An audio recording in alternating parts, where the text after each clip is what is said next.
अस्सलाम वालेकुम ninth class. बेटा कैसे हैं आप लोग? उम्मीद है आप लोग खैरियत से होंगे। अल्लाह पाक से दुआ है कि अल्लाह पाक हम सब मुसलमानों को अपनी हिफ्ज़ व अमान में रखे। बेटा इस दुआ के साथ अपने लेक्चर टॉपिक की तरफ आते हैं। जी, जैसा कि आप लोग देख रहे हैं हमारे टॉपिक का उन्वान है ख़त लिखने के चंद उसूल। ठीक है क्लास, देखें ख़त लिखने के जैसे हर काम करने के उसूल होते हैं, इसी तरह से ख़त लिखने के भी चंद उसूल हैं जो कि बोर्ड में बहुत अहमियत रखते हैं बोर्ड एग्ज़ाम में। और बोर्ड एग्ज़ाम को की तैयारी करते हुए इन उसूलों को मद्देनज़र रखना बहुत ज़रूरी होता है।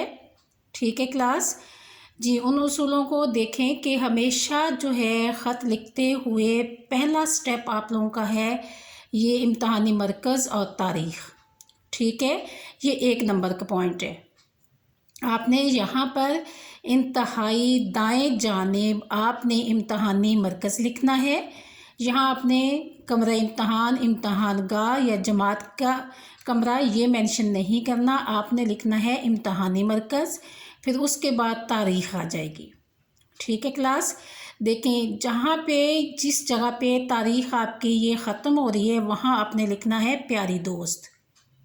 और ये अस्सलाम वालेकुम जो है ये आप यहाँ भी मेंशन कर सकते हैं प्यारी दोस्त के बाद, और यहाँ भी लिख सकते हैं, इससे कोई फ़र्क नहीं पड़ेगा।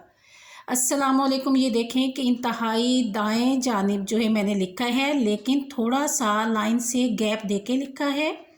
और उसके बाद बेटा ख़त लिखते हुए हमेशा इस बात को जहन में रखते हैं कि ख़त जब आप जिसको भी लिख रहे हैं, चाहे वो आपसे छोटा है, बड़ा है, आपकी सहेली है, जितनी भी आप में दोस्ती है, जितनी भी आप में फ्रैंकनेस है, लेकिन आपने हमेशा अदब व एहतराम का ख्याल रखना है।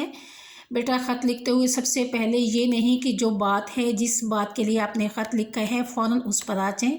नहीं, हमेशा पहले खैर खैरियत से अपनी खैरियत बताते हैं, उनकी खैरियत मालूम करते हैं, और फिर स्टेप बाय स्टेप जो है वो ख़त के जो मौजू है आपका, जो ख़त का जिस बात को आप ज़ेर बहस लाना चाहती हैं उसकी तरफ आते हैं।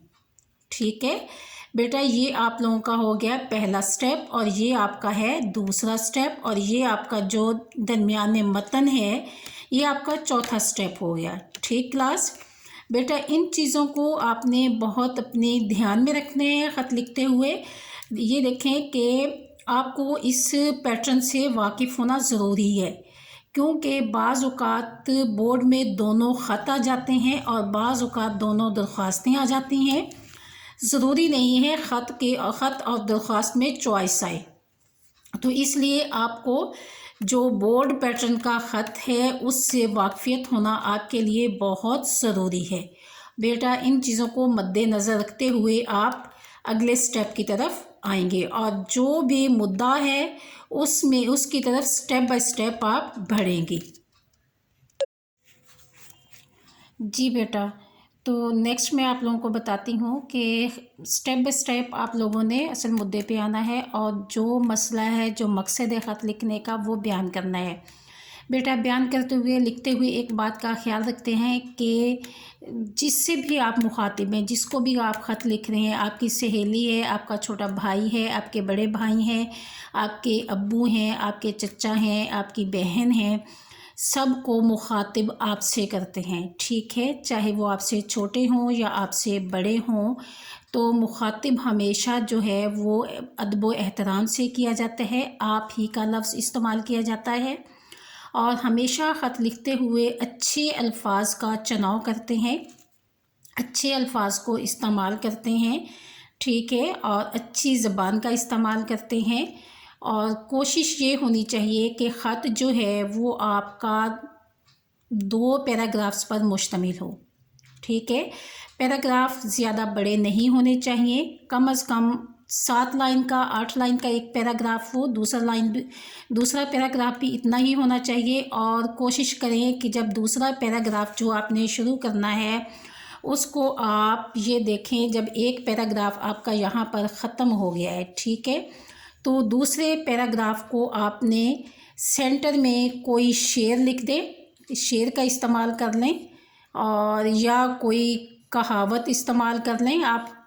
ठीक है। कोई हदीस इस्तेमाल कर लें आप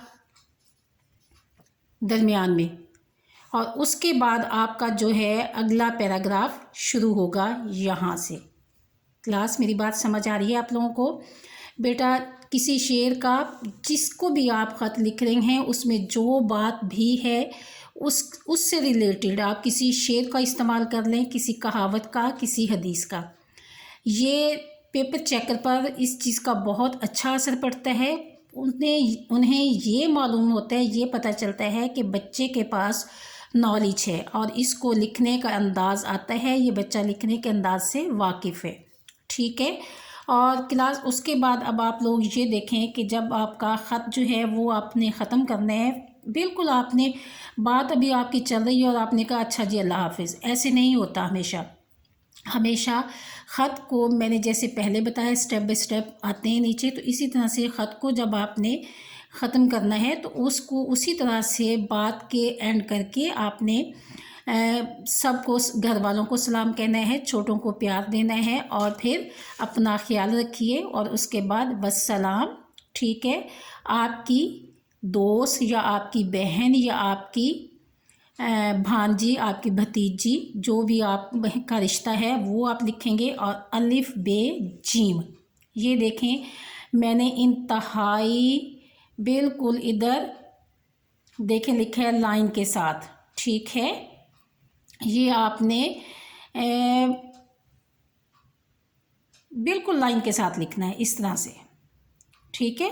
इंतहाई बाएं जानिब आपने लिखना है, इंतहाई बाएं जानिब ही आपका आएगा सारा कुछ, सारा पैटर्न जो है। इसको नीचे तारीख़ आपने यहाँ पे तारीख़ मेंशन नहीं करनी, यहाँ भी नहीं करनी, यहाँ भी नहीं, यहाँ भी नहीं। बस ये आपके 3 लफ्ज़ आएंगे और ये 1 नंबर के होते हैं, ये जहन में रखिएगा। ये 1 नंबर का होता है और ये जितना बीच में इस होता है, ये देखें इन सब के सारे पैटर्न के नंबर जो हैं वो डिवाइड हैं। ठीक है। इसलिए हर चीज़ का ख्याल रखते हुए आपने ख़त लिखना है।